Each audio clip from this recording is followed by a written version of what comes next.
A baking hot day. One that had mellowed into an evening still too warm and airless for comfort, was drifting into an uncomfortable, sticky night. June had been a month of blazing sun that had seen the Avon's level drop, revealing her banks like a wanton flaunting her ankles, and flow lazily, as though it also found the heat exhausting.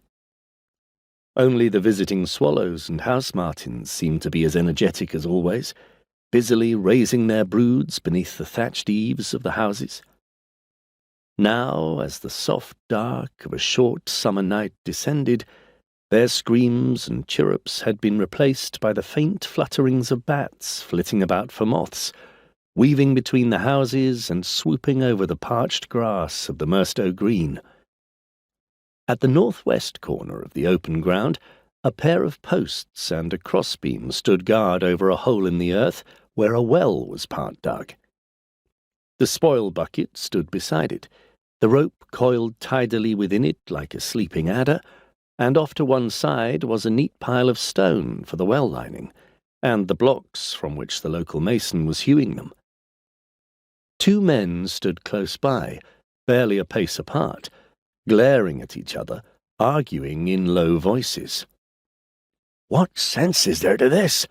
the shorter man growled, his features growing indistinct in the rapidly fading light.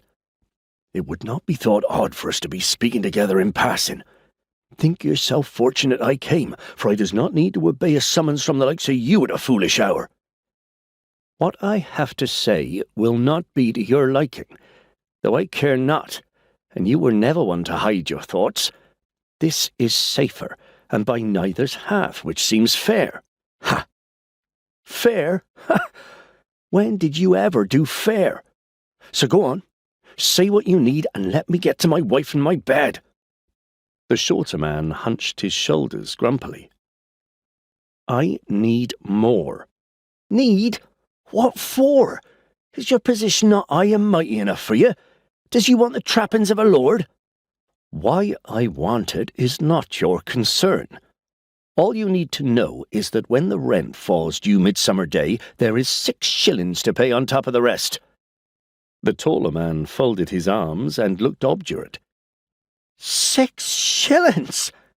The shorter man was taken aback and repeated the sum. "Yes, your business thrives, you can afford it." "No." The refusal was blunt.